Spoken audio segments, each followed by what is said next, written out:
Bismillahirrahmanirrahim. Assalamualaikum warahmatullahi wabarakatuh. Innal hamdalillah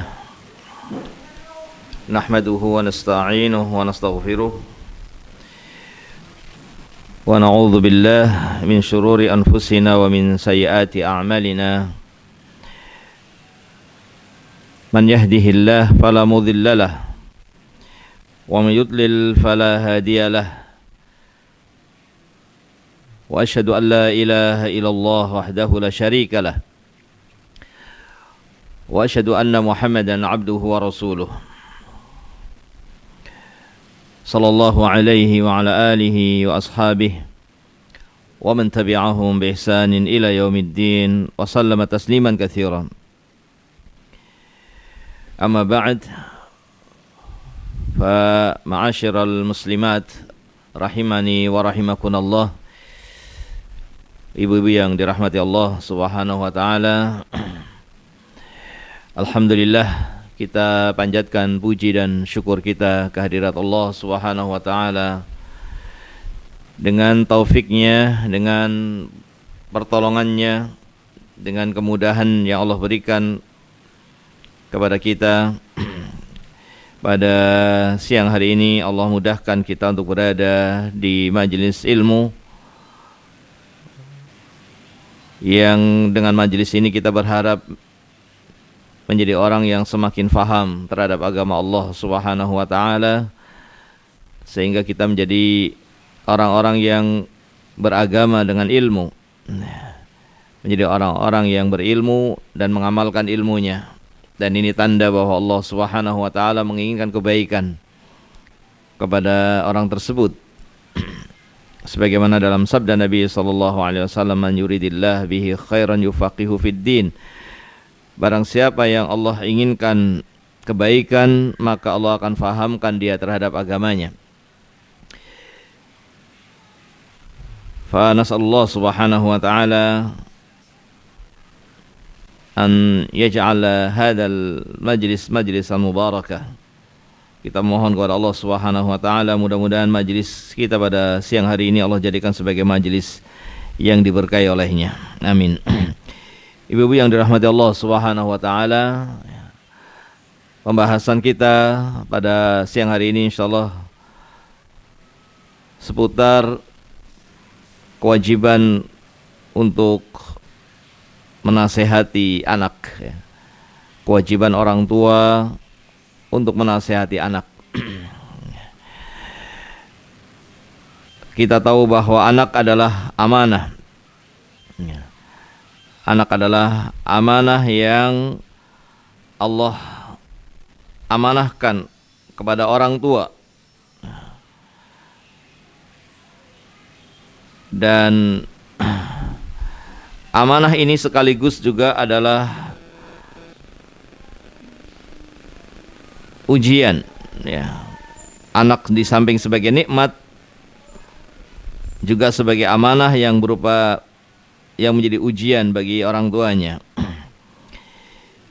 Oleh karena itu hendaknya kita pertama bersyukur kepada Allah Subhanahu wa taala atas karunia berupa anak yang Allah karuniakan kepada kita.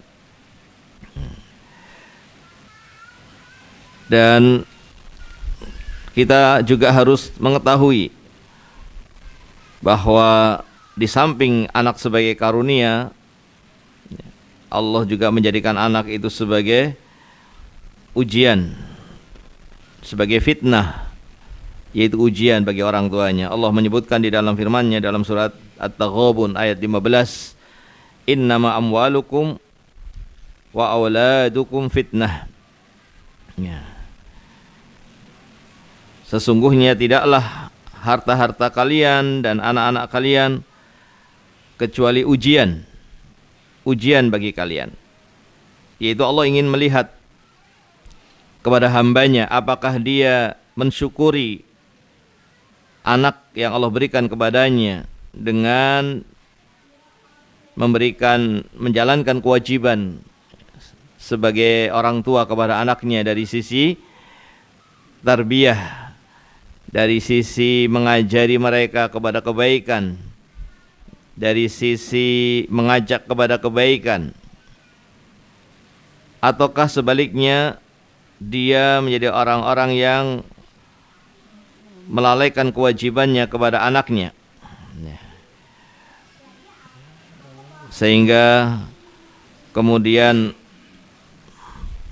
dia tidak mengajari anaknya, tidak memberikan waktu untuk menasehati anaknya, tidak memberikan waktu untuk berkumpul dengan anaknya, ya. Dan ini tentunya merupakan kesalahan ketika seseorang tidak menjalankan amanah, tidak menunaikan amanah, sementara amanah ini adalah sifat seorang mukmin. Sifat seorang mukmin yang disebutkan oleh Allah Subhanahu wa taala di dalam firman-Nya, qad aflahal mu'minun. Sungguh beruntung orang-orang yang beriman. Disebutkan sifat orang beriman dalam ayat berikutnya, walladzina hum li amanatihim wa ahdihim ra'un. Yaitu orang-orang yang terhadap amanah yang Allah berikan mereka menjalankannya. Ya, maka di sini penting bagi orang tua untuk menjalankan amanah, untuk bersyukur atas nikmat yang Allah karuniakan berupa anak, diantaranya dengan menasehati anak-anaknya, dengan mengajari anak-anaknya untuk menjalankan perintah-perintah Allah Subhanahu wa taala, meninggalkan larangan-larangan Allah Subhanahu wa taala. Dan ini perkara yang penting karena kalau ini tidak dijalankan, maka kita tidak memiliki sifatnya orang-orang yang beriman. Yang pertama kita tidak memiliki sifatnya orang yang beriman, yaitu sifat amanah, menunaikan amanah yang Allah berikan kepada kita. Ya. Dan di antara bentuk menunaikan amanah adalah dengan memerintahkan mereka untuk melakukan kebaikan-kebaikan, melakukan ketaatan kepada Allah Subhanahu wa taala. Ketika ini tidak dijalankan, maka kita telah meninggalkan amar ma'ruf nahi munkar, yang itu juga menjadi perintah Allah Subhanahu wa taala yang Allah perintahkan kepada kita. Yang ketika amar ma'ruf nahi munkar itu tidak dijalankan, maka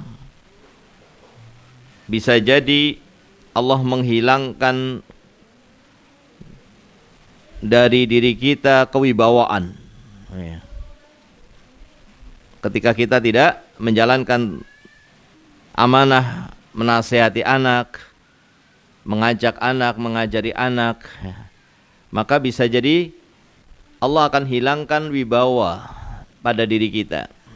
Sebagaimana dikatakan oleh salah seorang salaf, yaitu Abdurrahman ibn Abu Abdurrahman Al-Amri, ya, salah seorang tabi'in rahimahullahu ta'ala.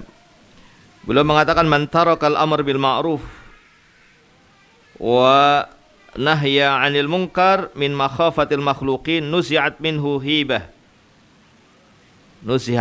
hibatullah.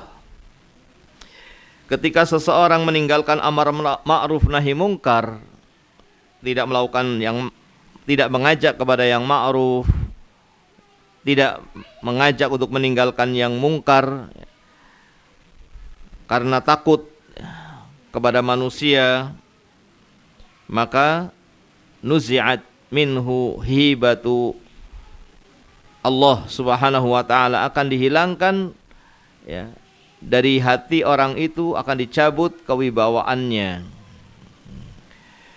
Maka apa akibatnya? Akibatnya walau amara ba'da waladihi lastakhaffa minhu. Kalau kemudian dia memerintahkan anaknya pada suatu saat, ya, ketika sudah dewasa, ketika sudah besar, maka perintah ini nggak dianggap. Perintah ini nggak lagi dianggap, sudah diremehkan. Maka kita dapatkan sebagian orang tua mengatakan, Ustadz, saya tidak mampu untuk mendidik anak saya karena sudah besar-besar, dan mereka itu sangat berani dengan saya, tidak punya adab kepada saya, tidak birrul walidain. Dia mengatakan seperti itu. Sebagian ada yang mengatakan seperti itu. Saya tidak bisa. Bagaimana saya akan mendidik anak saya? Mereka sudah besar-besar, dan mereka kata-katanya kotor kepada saya. Mereka sikapnya tidak baik kepada saya. Padahal kalau kita kembali memikirkan apa yang sebelumnya terjadi, ternyata mungkin kesalahan itu ada pada kita. Kita sendiri yang telah menjatuhkan wibawa kita.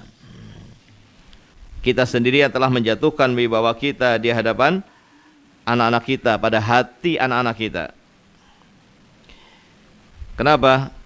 Karena kita tidak memulai menasehati sejak awal, sejak kecil. Kita tidak memberikan waktu untuk anak-anak kita. Kita tidak berkumpul dengan anak-anak kita. Lebih banyak mendahulukan dunia. Sebagian orang itu kalau untuk urusan dunia, dia habiskan waktunya tanpa istirahat. Tapi untuk berkumpul sama anaknya, makan bersama anaknya, kemudian berkumpul untuk saling mengingatkan, dia tidak punya waktu. Ini sebetulnya agak aneh ya. Karena seakan-akan harta itu lebih bernilai daripada anak. Seakan-akan harta itu menjadi lebih bernilai daripada anak, di mana dia tidak bisa memberikan waktunya untuk anaknya, untuk sekedar bermain dengan anak-anaknya, berjalan bersama anak-anaknya, berkumpul bersama anak-anaknya, sementara dia memberikan waktu yang sangat banyak untuk urusan dunianya, untuk mencari hartanya. Maka ini tentu hal yang menunjukkan kurang berpikir bagaimana dia mendahulukan menjaga hartanya daripada anaknya. Sementara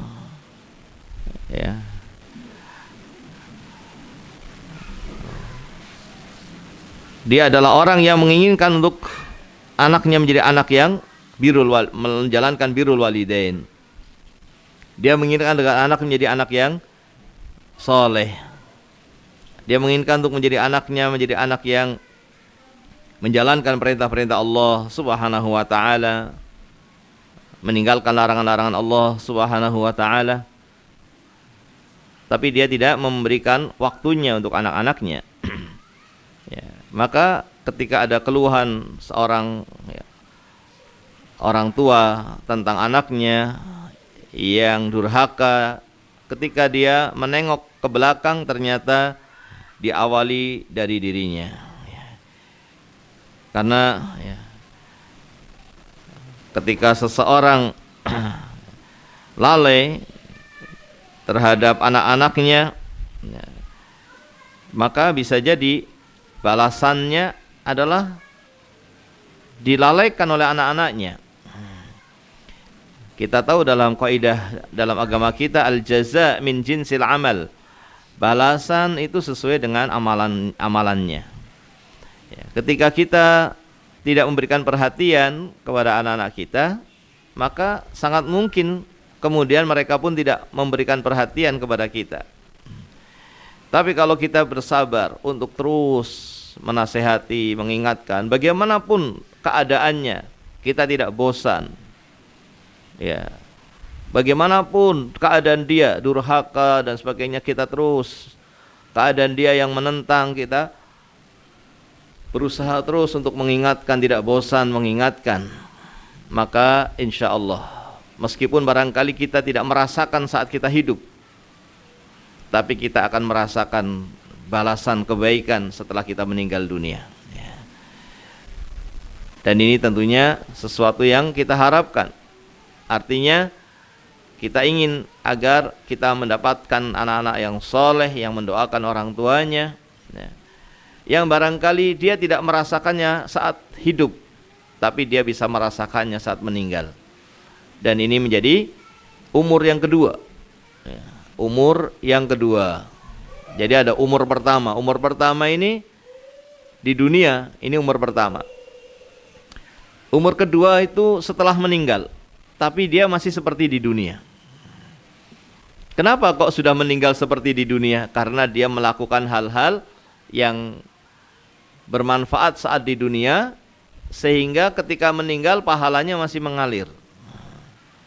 Termasuk dalam mendidik anaknya. Karena dia adalah orang yang bersungguh-sungguh dalam mendidik anak-anaknya, meskipun dia tidak merasakannya waktu di dunia, ya. Buah dari apa yang telah dia lakukan ternyata dia akan merasakannya saat sudah di akhirat. Saat sudah di alam kubur, dia mendapati kebaikan-kebaikan anaknya yang selalu mendoakan dirinya. Maka meskipun dia telah meninggal dunia, maka seperti orang yang masih hidup, ya. Karena terus datang kebaikan-kebaikan dari anak-anaknya yang masih hidup, ya, yang selalu mendoakan kebaikan. Sebagaimana disebutkan dalam hadis, idza mata ibnu Adam atau idza mata an-nas inqata'a amaluhu. Kalau sudah seorang meninggal dunia, maka akan terputus amalannya illa min salas, kecuali dari 3 yang akan terus mengalir, tidak terputus. Di antaranya adalah waladin saleh yad'u lahu, anak saleh yang selalu mendoakan orang tuanya.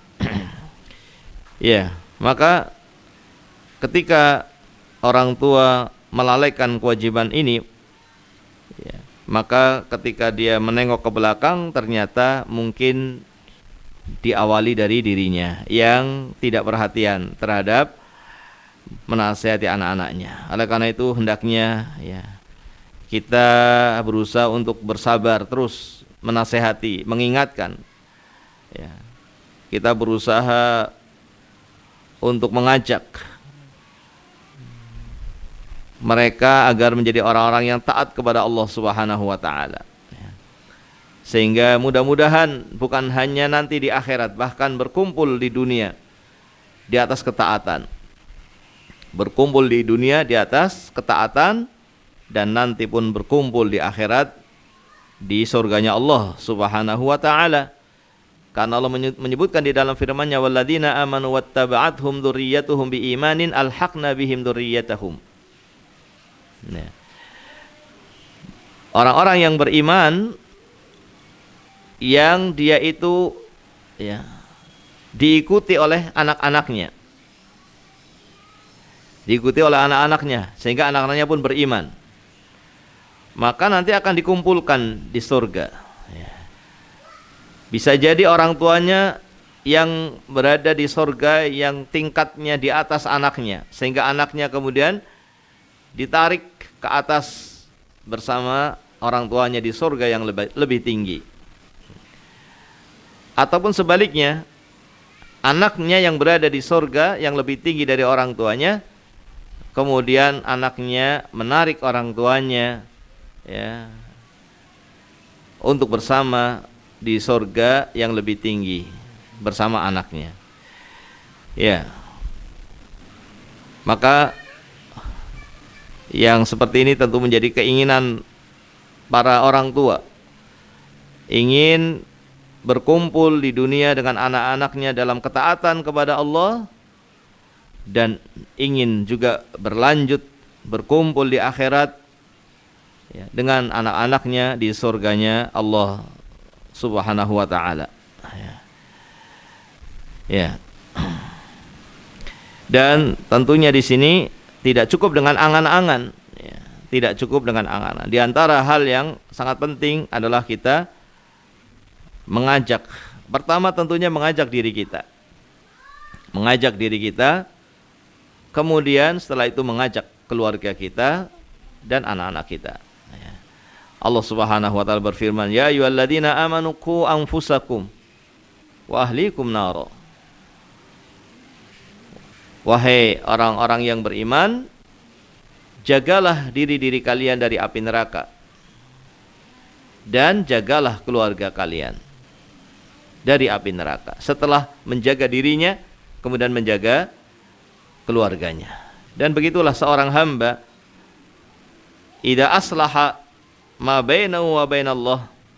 Seorang hamba jika dia memperbaiki dirinya di hadapan Allah Subhanahu wa taala, ya, maka Allah akan memudahkan dia, ya, dalam memperbaiki keluarganya. Dimulai dengan memperbaiki dirinya. Ketika seseorang sudah memulai dengan memperbaiki dirinya, maka kemudian apa? Dia akan diberi kemudahan oleh Allah Subhanahu wa taala untuk menjadi sebab baiknya keluarganya. Sehingga para ulama ada yang mengatakan bahwa mentarbiyah anak itu ada dua cara, ya. Cara yang sifatnya nadhari dan cara yang sifatnya amali. Cara yang sifatnya nadhari, ya tadi, dengan mengajari mereka, dengan mendidik mereka, ya, dengan memberikan sarana-sarana yang mereka bisa mendapatkan kebaikan melalui sarana-sarana tersebut, ya, sehingga mereka bisa mengetahui bagaimana akidah yang benar, ibadah yang benar, ya, entah melalui sarana-sarana yang tertulis atau dilihat dengan mata, yang isinya informasi-informasi, ilmu-ilmu yang akan memperbaiki dan akan memahamkan dia kepada agamanya. Cara yang kedua adalah thariqul amali. Cara kedua itu adalah cara menjadi qudwah, menjadi suri toladan. Dia sendiri yang memperbaiki dirinya dulu. Dia memperbaiki dirinya dalam beribadah, ya, kepada Allah Subhanahu wa taala, menjadi contoh, ya. Maka kemudian apa? Allah akan berikan kemudahan bagi dia untuk memperbaiki yang lainnya. Bahkan terkadang tidak butuh banyak ucapan, ya.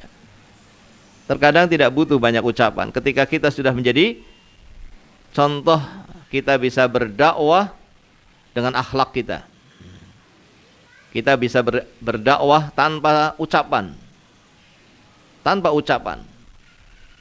Tapi anak, istri, keluarga melihat kita menjadi contoh yang baik, maka akan mengajari mereka secara, ya, tidak langsung hal-hal yang baik yang kita lakukan, ya. Maka ini tentunya yang semestinya dilakukan oleh kita, menjaga diri, memperbaiki diri, menjadi contoh, maka akan dimudahkan oleh Allah Subhanahu wa taala untuk bisa memperbaiki keluarga kita. Dan tentunya kita semuanya tidak ingin, ya, keluarga kita dan diri kita terkena api neraka. Meskipun kenyataannya banyak orang-orang yang seakan-akan tidak takut dirinya terkena api neraka, seakan-akan tidak takut anak-anaknya terkena api neraka. Dengan apa? Apa sebabnya kok tidak takut? Kenapa kita katakan tidak takut? Ya karena tidak ada upaya untuk mengajak, tidak ada upaya untuk menasehati. Sehingga ini menunjukkan seakan-akan tidak takut kalau anaknya terkena api neraka. Padahal, ya, kalau mudah-mudahan tidak terjadi, ya, Seandainya rumahnya kebakaran misalnya, mudah-mudahan tidak terjadi. Tapi seandainya terjadi, maka tentunya dia tidak akan membiarkan dirinya terbakar di dalam rumahnya. Dia tidak akan membiarkan keluarganya terbakar di dalam rumahnya. Ini terkait dengan api dunia. Maka tentunya api neraka lebih panas. Narukum juz'an atau juz'un sab'ina juz'an min nari jahannam. Nabi Muhammad SAW menyebutkan dalam hadisnya bahwa api yang ada di dunia ini 1/70 dari api yang ada di neraka. 1/70-nya, panasnya, besarnya, 1/70-nya. Jadi yang di neraka itu 69 kali lebih daripada yang di dunia. Api yang di dunia saja kita sudah ketakutan. Bagaimana dengan api yang di neraka? Namun pada kenyataannya seakan-akan seseorang tidak takut dengan api neraka, sehingga dia tidak peduli dengan kebaikan, tidak peduli pada keselamatan dirinya dengan meninggalkan perintah-perintah Allah, terjatuh pada larangan-larangan Allah, dan juga dia tidak peduli dengan anak-anaknya, sehingga dia tidak mengajari kebaikan, tidak mengajak kepada kebaikan, tidak menasehatinya. Ya.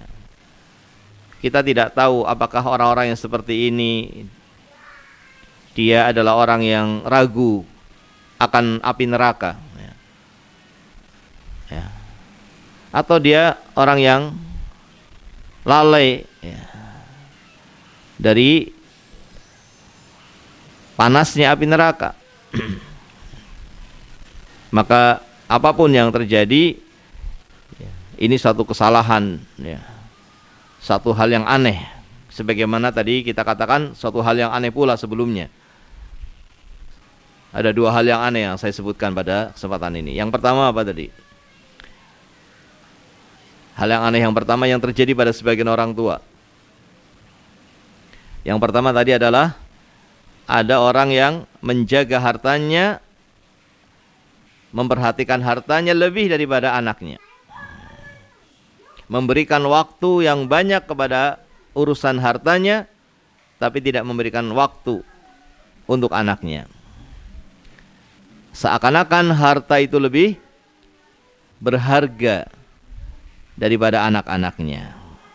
Ini hal yang tentunya aneh, ya. Tentunya sesuatu yang tidak semestinya terjadi.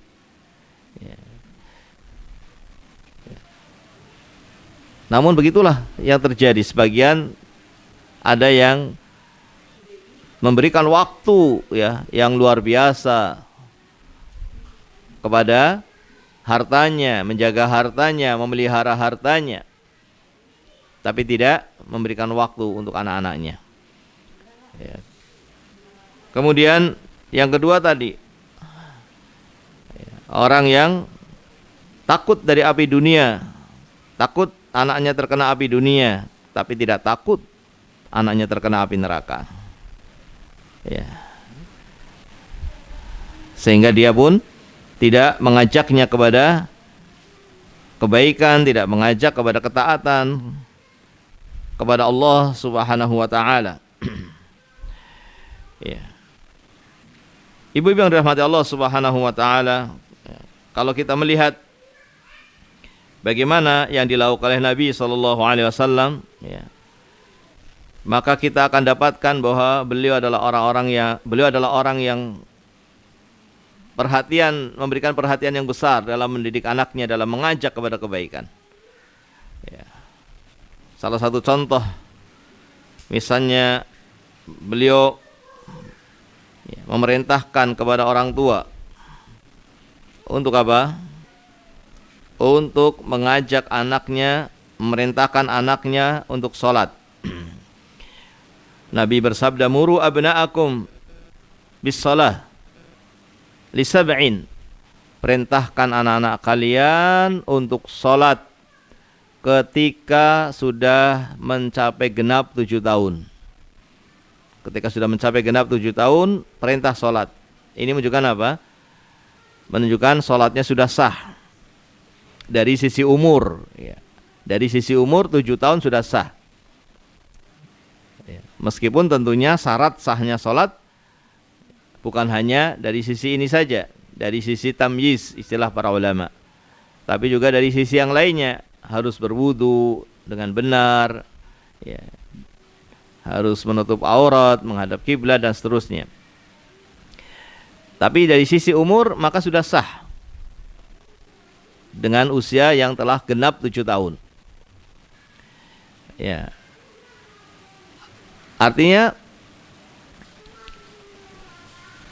ketika kita mengajak dia sholat dan dia melakukan sholat, maka kita bisa mendapatkan pahala atas apa yang kita perintahkan kepada anak kita. Karena orang yang menunjukkan pada satu kebaikan, dia akan mendapatkan pahala orang yang melakukannya. Man dalla ala khair falahu ajru fa'ilih. Barang siapa menunjukkan pada kebaikan, maka dia akan mendapatkan pahala orang yang melakukannya. Apakah anak yang usianya 7 tahun sudah wajib sholat? Sehingga kita diperintahkan untuk memerintahkan anak kita sholat? Apakah anak yang sudah 7 tahun ya, sudah wajib sholat sehingga Nabi memerintahkan kepada orang tua agar memerintahkan anaknya yang sudah 7 tahun untuk menjalankan sholat? Apakah sudah wajib anak itu untuk sholat? Jawabnya belum. Karena kewajiban itu kalau sudah baligh. Kewajiban itu kalau sudah baligh. Sementara 7 tahun ya belum baligh. Tapi kenapa diperintahkan untuk sholat padahal belum wajib? Ya. Ini namanya tarbiyah, ini namanya pendidikan. Meskipun belum wajib, tapi sudah diperintah untuk mendidik, untuk membiasakan. Ya. Kalau anaknya diperintah tapi tidak mau, bagaimana? Ketika sudah genap 7 tahun diperintah tapi nggak mau, bagaimana? Apakah anak itu dosa? Tidak, karena belum wajib. Namun yang jadi masalah adalah ketika orang tua tidak memerintahkan, orang tuanya berdosa. Karena Nabi memerintahkan orang tua untuk memerintahkan anaknya sholat. Ya. Ketika dia tidak memerintahkan anaknya sholat, maka orang tuanya yang berdosa. Adapun anaknya ketika masih 7 tahun, maka tidak berdosa. Ya. Dan Nabi melanjutkan dalam hadisnya, wadribuhum 'alaiha li'ashrin, pukullah anak kalian ketika sudah usia 10 tahun dan tidak mau sholat. Di sini sudah lebih tegas daripada yang pertama. Yang pertama cuma diperintah, nggak mau sudah. Tapi kalau sudah 10 tahun, maka pukullah. Apakah kalau sudah 10 tahun wajib? Jawabannya pun belum. Karena wajib itu sekali lagi kalau sudah baligh. Tapi kenapa di sini kok disuruh untuk sholat, bahkan dipukul kalau tidak mau? Ini juga masih dalam masa tarbiyah, masa pendidikan. Hanya pendidikannya lebih tegas daripada yang sebelumnya. Jadi memukul anak yang tidak sholat ketika 10 tahun itu bukan sebagai hukuman, tapi sebagai pendidikan. Apa bedanya ya? Ya kalau sebagai hukuman, maka mungkin kita bisa ya memukulnya sebagai hukuman yang bisa melukai gitu. Tapi ini bukan hukuman sehingga tidak boleh melukai. Jadi pukulannya hanya pukulan yang mendidik, pukulan yang hanya menakut-nakuti, bukan pukulan sebagai hukuman, karena memang belum wajib. Ya. Karena kalau sudah baliglah baru sudah wajib. Jadi ini salah satu bentuk contoh bagaimana Nabi SAW menasehati anaknya, atau Nabi memerintahkan orang tua untuk menasehati anaknya. Dan Nabi sendiri diperintah oleh Allah Subhanahu wa taala. Dalam surat Toha ayat 132, Nabi diperintah oleh Allah, wa'mur ahlaka bis-shalah. Perintahkan keluargamu wahai Muhammad untuk salat. Wastabir 'alaiha, dan bersabarlah dalam mengajak untuk salat. Bersabar, terus diajak. Ya. Kalaupun kita marah, maka marahnya itu karena rahmah, karena kasih sayang. Bukan marahnya terus dibiarkan, ditinggalkan, tidak diperintah lagi. Ya. Kamu sudah saya perintah nggak mau, maka sudah itu urusan kamu. Tidak, ya. Karena kalau sudah seperti itu nanti dia akan menjauh dari kita, kita menjauh dari dia. Ya, sehingga kemudian semakin sulit untuk bisa mengajak. Maka tidak perlu ya kita kemudian menjauh dari dia, tapi terus kita berusaha mengajak, mengingatkan, dan tidak bosan untuk mengajak dan mengingatkan. Kemudian ibu-ibu yang dirahmati Allah Subhanahu wa taala, disebutkan dalam sebuah hadis juga dari sahabat Abu Hurairah radhiyallahu taala anhu, beliau berkata, akhadal Hasan ibn Ali radhiyallahu taala anhuma tamratan min tamri shadaqah. Ya. Suatu saat Hasan putranya Ali, cucunya Nabi SAW, mengambil satu butir korma. Mengambil satu butir korma dari korma zakat. Kemudian dia mengambilnya dan memasukkan ke dalam mulutnya. Maka Nabi SAW pun tidak diam. Nabi mengingkarinya. Nabi mengatakan kah, ya, atau kih, ya, yang maksudnya jangan diteruskan, buang dari mulut kamu, jangan dimakan. Irmi biha, buang. Ama alimta anna la na'kulu sadaqah. Apakah engkau tidak tahu kalau kita itu tidak boleh memakan zakat? Nah, ini Nabi SAW dan keluarganya tidak boleh menerima zakat. Dalam sebuah keterangan dikatakan bahwa saat itu, ya, Husain itu atau Hasan, ya, Hasan bin Ali itu pada saat itu masih 7 tahun, masih kecil. Tapi Nabi tidak membiarkan. Ya. Kalau masih kecil kan tadi kita katakan belum ada beban, belum ada kewajiban, belum ada dosa. Karena dosa itu akan datang setelah baligh. Rufi'al qalam an salasah, diangkat pena dari 3. Di antaranya anis shaghir idza hatta balagh. Ya. Yaitu kalau anak kecil sampai dia baligh. Jadi kalau belum balik maka tidak dihukum, tidak dosa. Tetapi Nabi SAW dalam rangka mendidik cucunya, meskipun masih 7 tahun, tidak dibiarkan untuk memakan yang diharamkan oleh Allah Subhanahu wa ta'ala. Dalam hadis yang lainnya dari Abi Hafiz Amr ibn Abi Salamah, ya, beliau menceritakan, ya, beliau menceritakan bahwa pada suatu saat ketika masih kecil beliau makan bersama Nabi. Ya. Nah, ini Amr ibn Abi Salamah ini adalah anak dari siapa? Anak dari istrinya, ya. Anak dari Abu Salamah, yang kemudian Ummu Salamah dinikahi oleh Nabi SAW sempat tinggal Abu Salamah, ya, sempat tinggal Abu Salamah. Ummu Salamah dinikahi oleh Nabi SAW dalam keadaan sudah memiliki anak yang namanya Amr ini. Ini dalam bahasa syariat disebut dengan robib, ya, anak yang dibawa oleh istri. Anak yang dibawa oleh istri. Ya. Nah, pada suatu saat beliau ikut makan bersama Nabi SAW. Tetapi ketika makan dia tidak membaca bismillah, dia asal mengambil apa yang dia inginkan karena anak kecil.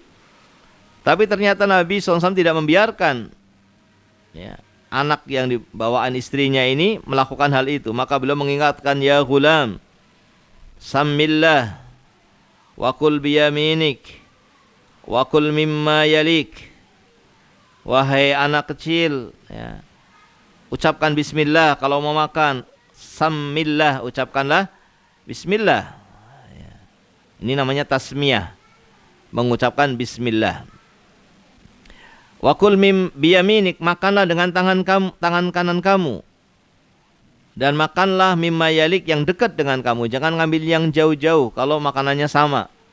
Kalau sama-sama jenisnya makanannya, lauknya sama, maka makanlah yang dekat. Tidak usah ngambil yang jauh-jauh. Lihatlah bagaimana beliau tidak membiarkan anak-anaknya, keluarganya, meskipun masih kecil, untuk melanggar syariat Allah Subhanahu wa ta'ala. Maka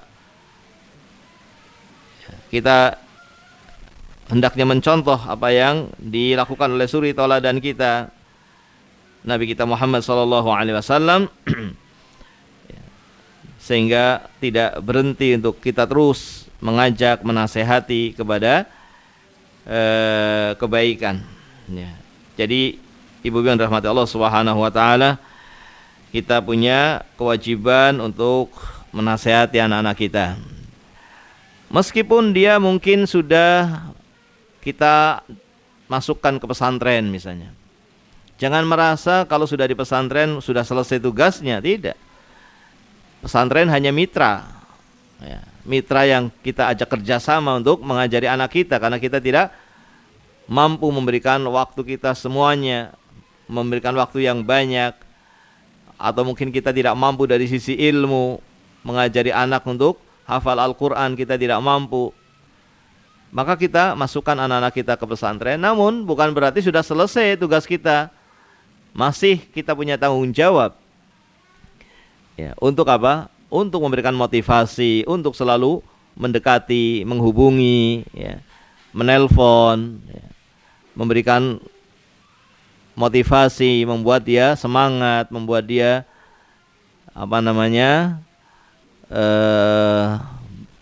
ya,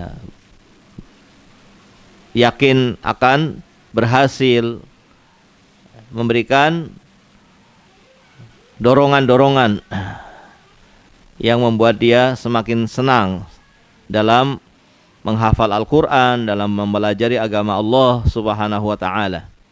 Ya. Jadi bukan berarti kalau sudah kita masukkan ke ma'had, ke pondok, kemudian selesai tugas orang tua, tidak. Masih pada asalnya tanggung jawabnya kepada orang tua. Ya. Maka di sini perlu kerjasama, perlu komunikasi yang baik dengan pesantren, dengan guru-gurunya untuk mengetahui perkembangannya. Ya. Maka tidak berhenti kita dalam terus menasehati anak-anak kita, mengawasi anak-anak kita. Kita yakin anak kita itu sedang mengarah kemana? Kepada kebaikan atau tidak? Kita yakin anak kita sedang melakukan hal yang baik. Kita yakin anak kita sedang berjalan bersama orang-orang yang baik. Kita yakin anak kita sedang berteman dengan anak-anak yang baik. Ini harus kita pastikan untuk menjalankan kewajiban mendidik anak yang pada muqaddimah tadi kita sebutkan bahwa ini adalah amanah, ya. Di samping itu adalah nikmat, namun dia adalah ujian, ya, yang kita akan dimintai pertanggungjawaban di hadapan Allah Subhanahu wa ta'ala. Ya. Dan juga perlu untuk kita apa? Iringi dengan doa, sebagaimana yang disebutkan oleh Allah Subhanahu wa ta'ala tentang sifatnya ibadur rahman, sifatnya orang-orang yang beriman. Mereka diantaranya memiliki sifat berdoa kepada Allah dengan mengucapkan Rabbana hablana min azwajina wa dzurriyyatina qurrata ayun. Mereka berdoa kepada Allah, Rabbana hablana, berikanlah ya Allah ya Rabb kami, berikanlah kepada kami dari istri-istri kami dan keturunan kami anak-anak yang saleh, yang salehah, yang menjadi penyejuk mata, anak-anak yang melakukan birrul walidain. Ya. Ini kita berdoa. Tapi apakah cukup berdoa? Tidak, karena segala sesuatu ada sebabnya. Segala sesuatu ada sebabnya, maka sebabnya juga harus kita lakukan tadi, mentarbiyah, mengajak, menasehati. Maka kedua-duanya harus dijalankan. Kedua-duanya harus dijalankan karena kebaikan datangnya dengan pertolongan Allah Subhanahu wa taala. Kebaikan datangnya dari Allah, dengan pertolongannya kita bisa melakukannya dan kita bisa mendapatkannya. Dan tidak mungkin apa yang Allah sebutkan di dalam sifat ya orang-orang yang beriman ini, bahwa mereka adalah orang-orang yang berdoa kepada Allah untuk anak-anaknya. Tidak mungkin mereka hanya berdoa, tidak mungkin. Ya.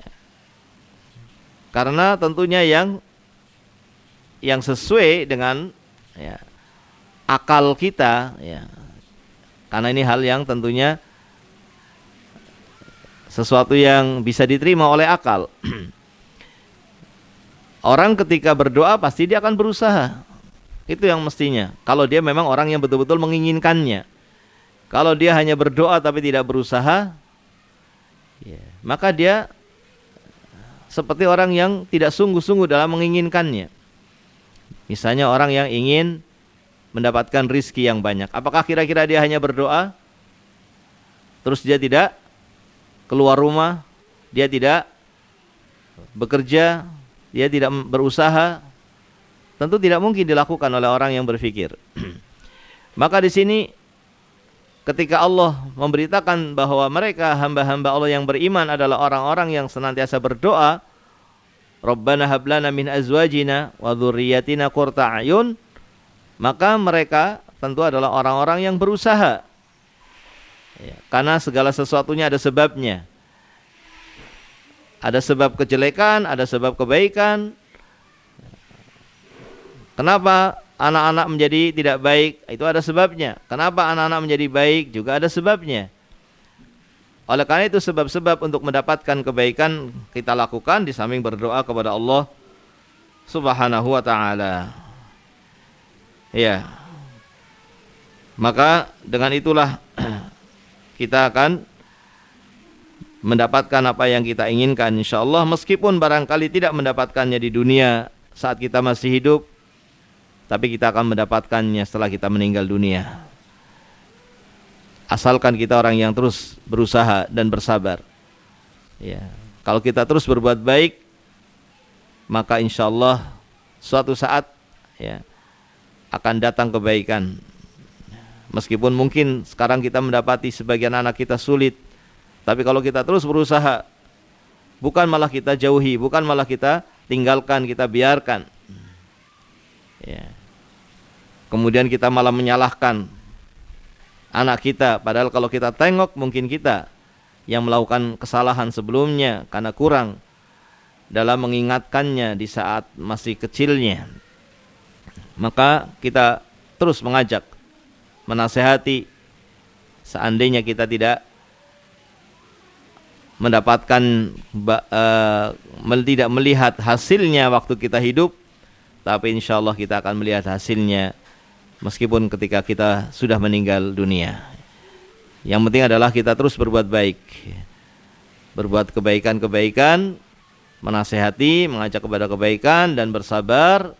Maka insyaallah ya Allah akan memberikan hidayah ya kepada anak-anak kita sehingga menjadi anak-anak yang taat kepada Allah Subhanahu wa taala, menjadi anak-anak yang menjalankan perintah-perintah Allah Subhanahu wa taala. Ya.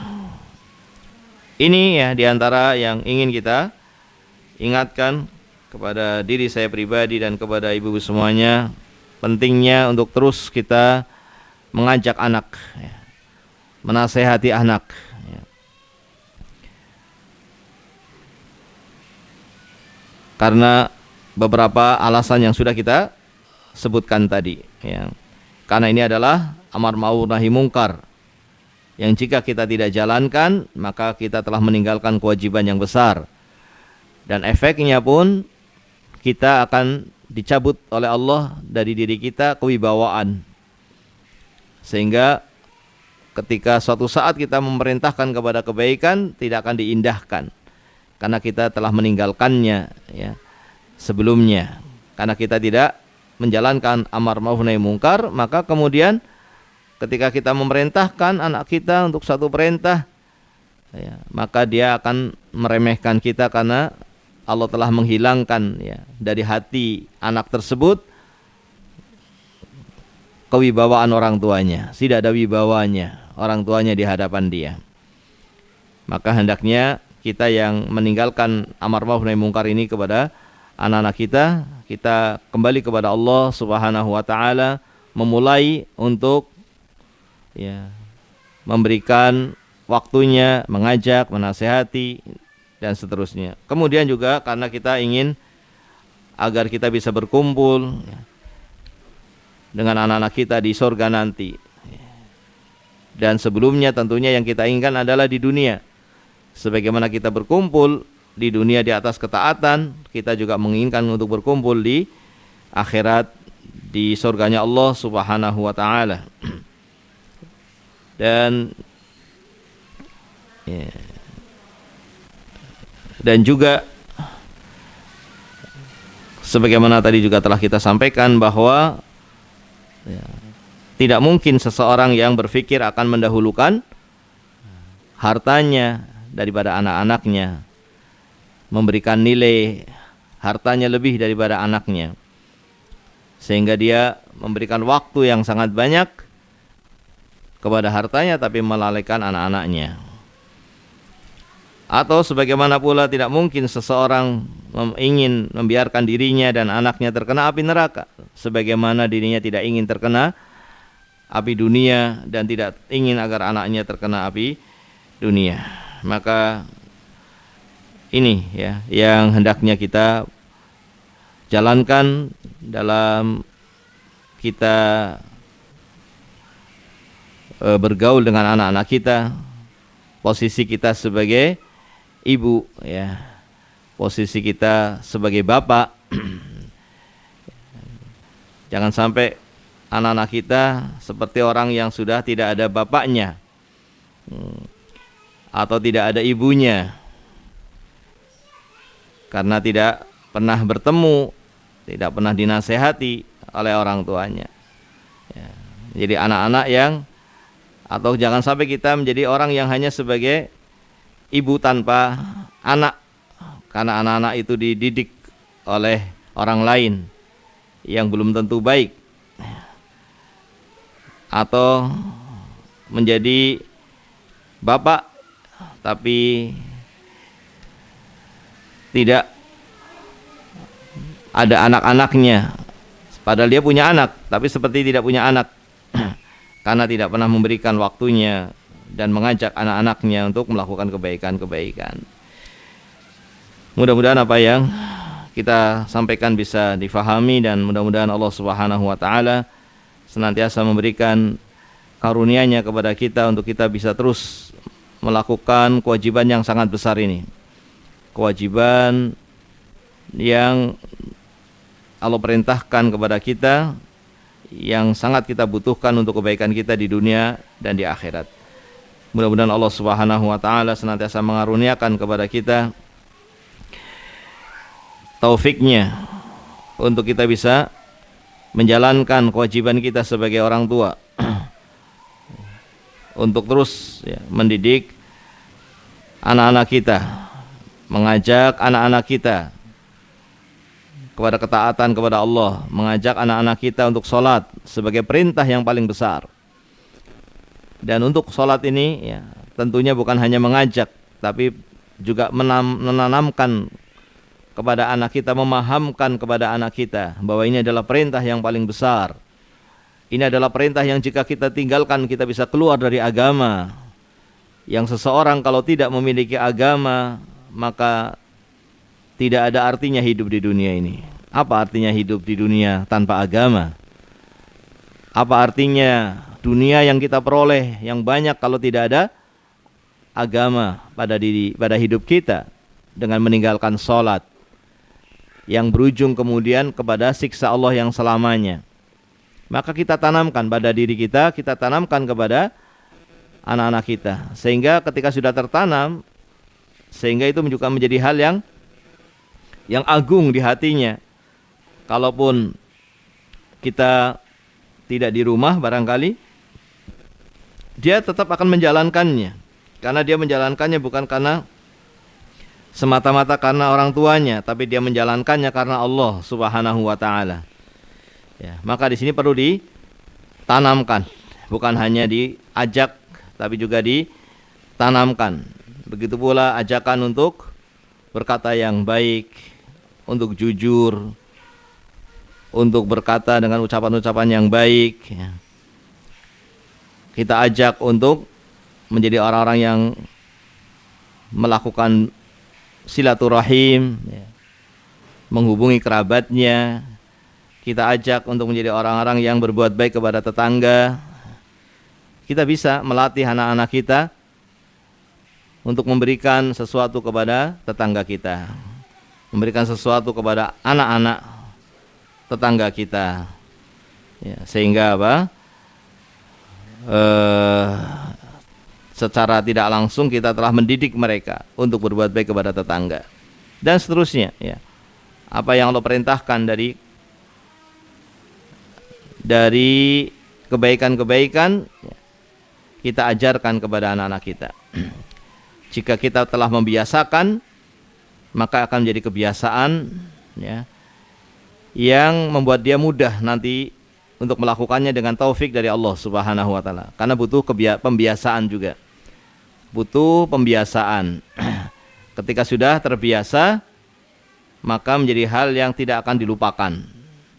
Meskipun di awalnya hanya kebiasaan, tapi menjadi tidak lupa dan kemudian diberi taufik oleh Allah untuk menjadi hal yang dia yakini sebagai ibadah. Tapi butuh pembiasaan, dan membiasakan anak dari kecil itu lebih mudah. Dia akan lebih mudah untuk kita ajak, dan itu akan lebih menempel, lebih awet, ya. Diibaratkan seperti orang yang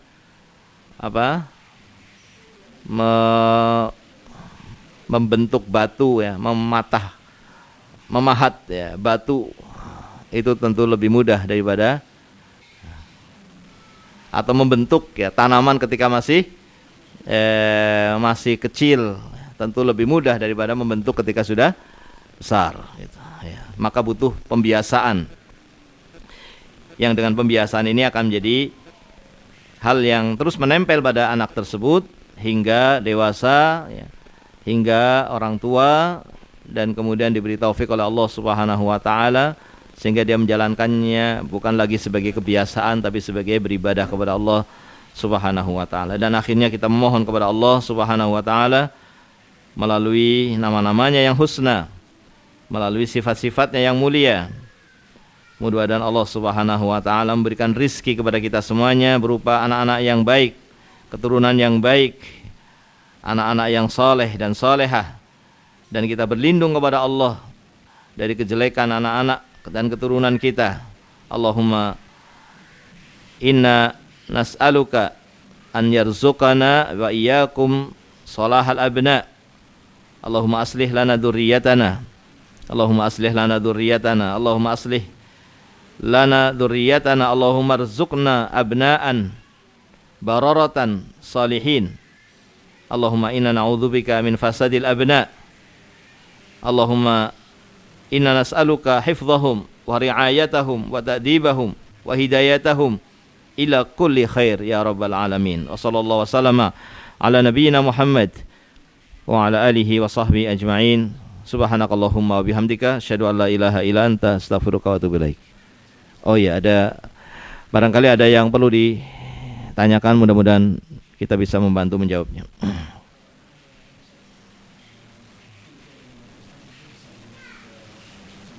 Oh gitu. Oh iya ya. Masya Allah, ini ada kebiasaan bagus.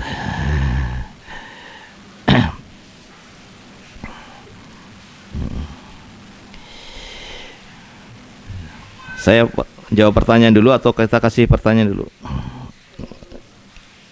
Jawab dulu ya.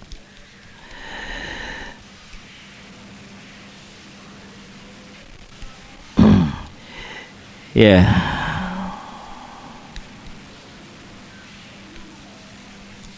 Masya Allah.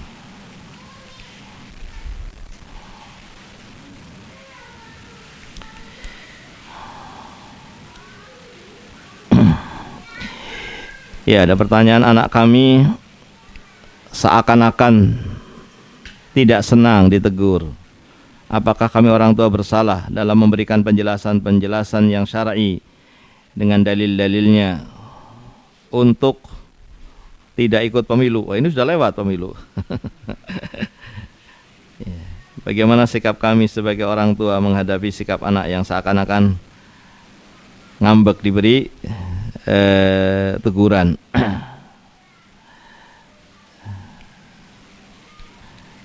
Ya. Ini saya bacanya dari mana ini ya? Oh, dari awal ini. Saya salah nih. Pak Ustadz, alhamdulillah anak-anak semua mencari rezeki dengan bekerja di jalan Allah. Tapi kemarin ketika masuk dalam masa pemilu, orang tua dan anak berbeda pilihan. Ketika kami orang tua sudah menjelaskan alasan kami yang tidak ikut dan hadisnya, tapi anak saya memberikan alasan yang real dalam mengikuti pemilu. Tapi semenjak itu anak kami seakan-akan tidak senang ditegur. Ya, ini masalah khilaf. Masalah khilaf ya di antara para ulama. Maka kewajiban para pemula yang baru belajar, termasuk kita semuanya, ini adalah bertanya kepada para ulama. Kewajiban kita bertanya kepada para ulama. Dan ketika ada jawaban, yang satunya ulama membolehkan, yang satunya tidak membolehkan, maka di sini ya kita mencari mana yang paling dekat dengan dasar, dengan yang paling dekat dengan dalil, gitu. Ya. Tapi yang pertama sebetulnya kita bertanya pada ulama sudah cukup ya. Asalkan yang kita tanya atau yang kita lihat jawabannya adalah memang orang yang memang kita yakin dengan ilmunya, yakin dengan amanahnya, gitu. Jadi bukan orang yang memang sudah punya pendapat, sudah punya jawaban, terus mencari jawaban yang cocok. Ya, tidak begitu. Jadi kita memang murni ingin tahu mana yang benar. Sehingga di sini supaya apa? Supaya terhindar dari mengikuti hawa nafsu. Supaya terhindar dari mengikuti hawa nafsu. Ini kewajiban kita ketika melihat ada yang berbeda. Ketika kita melihat ada hal yang berbeda, maka kita melihat mana yang paling dekat dengan dalil, mana yang paling kuat hujahnya, ya. Dan sebetulnya kita cukup bertanya kepada seorang yang kita anggap berilmu, yang kita sudah yakin dengan ilmunya, ya. Kemudian tadi kita menghindari dari mengikuti hawa nafsu, ya. Artinya kita jangan, saya mau tanya sama Ustadz Fulan yang jawabannya kayaknya akan sesuai dengan keinginan saya, gitu. Nah, di situ sudah ada mengikuti hawa nafsu. Maka dia ya bertanya, dan apa jawaban ulama tadi, maka menjadi pegangan dia. Itu menjadi pegangan dia. Ini dari sisi apa? Dari sisi sikap kita, ya. Dari sisi sikap kita. Ya. Kemudian kalau belum yakin, maka ya kita bisa kembali kepada tinggalkan apa yang meragukan. Kalau tidak sampai pada sesuatu yang meyakinkan, maka tinggalkan apa yang meragukan kepada yang tidak meragukan. Nah, dan ini sikap kita terhadap permasalahan tersebut. Tetapi ada sikap kita kepada orang yang berbeda. Ada sikap kita kepada orang yang berbeda. Bagaimana ya, sikap kita kepada orang yang berbeda? Ya, kalau perbedaannya seperti ini namanya perbedaan dalam ijtihad. Ya. Perbedaan yang terkait dengan ijtihad. Maka perbedaan ini tidak boleh sampai ke hati. Ya, perbedaan ini tidak boleh sampai ke hati yang kemudian membenci orang yang berbeda. Ya. Karena kita akan dapatkan perbedaan-perbedaan bahkan dari para ulama, bahkan para sahabat dalam masalah ijtihad ini, dalam masalah ijtihad. Namun ternyata apa? Tidak sampai kepada hati. Ya, tidak sampai kepada hati. Maka ya kita sikapi anak kita yang mungkin merasa tidak nyaman dengan nasihat kita, dengan teguran kita, kita sikapi baik saja.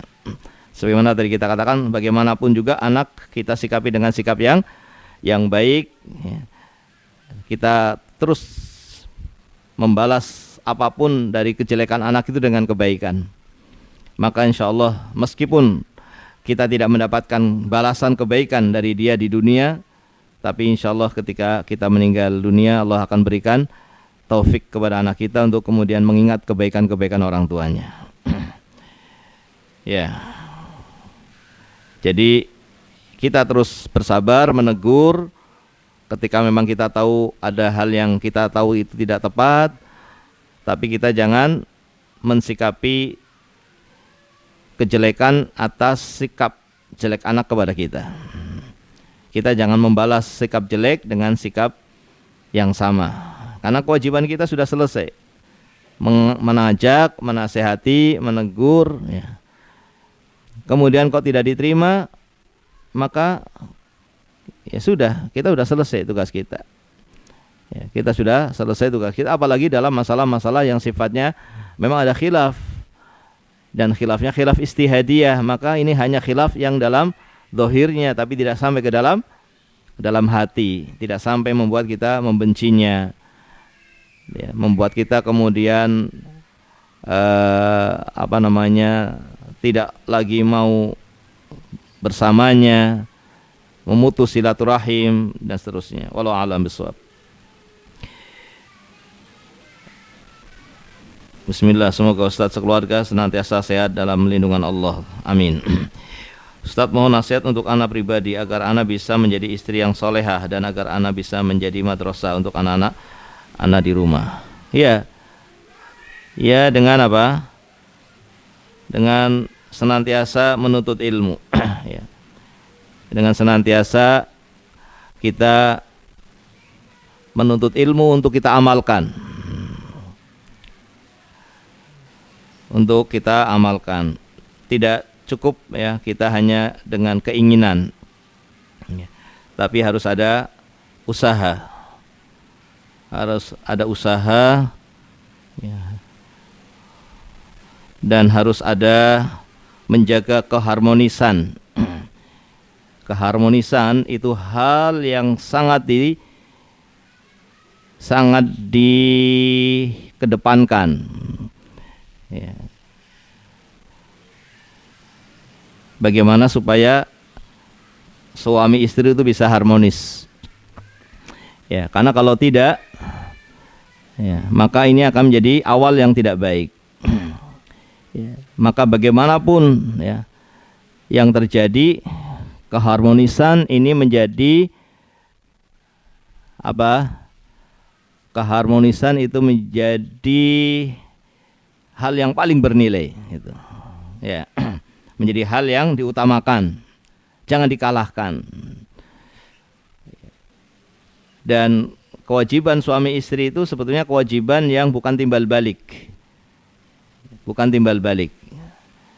Artinya jangan seorang suami misalnya karena istrinya tidak menjalankan kewajibannya, kemudian dia tidak mau menjalankan kewajibannya.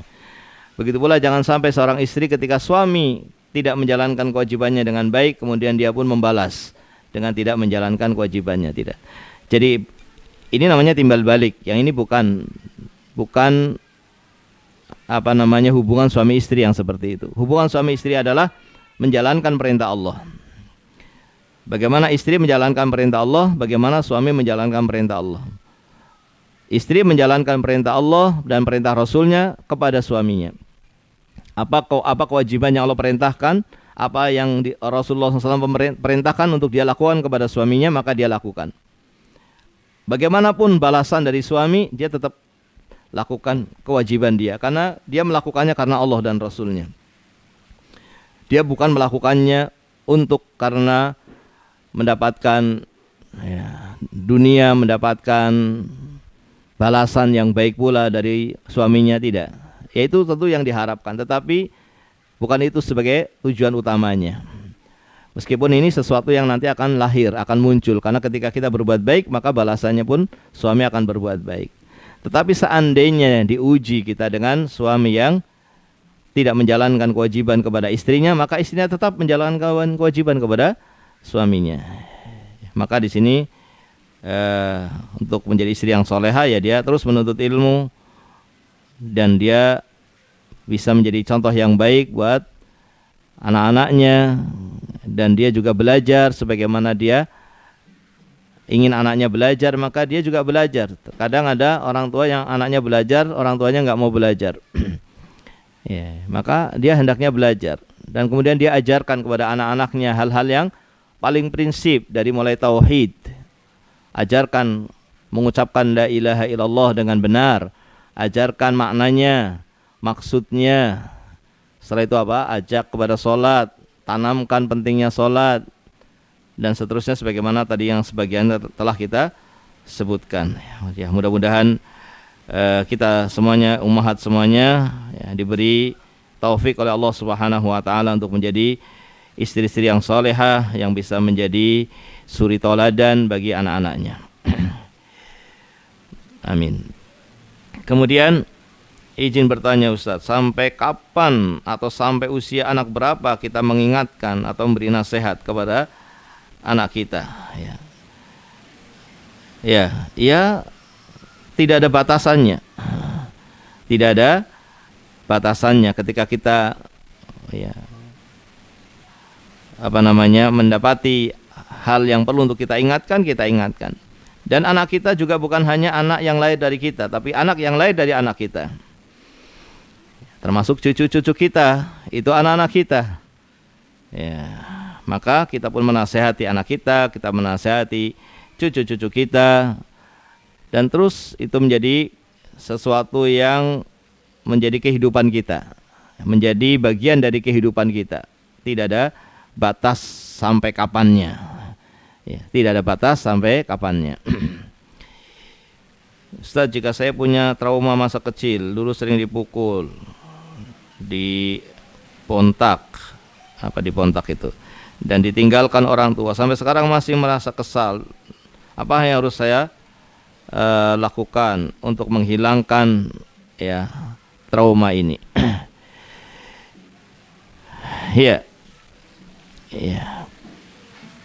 tentunya kita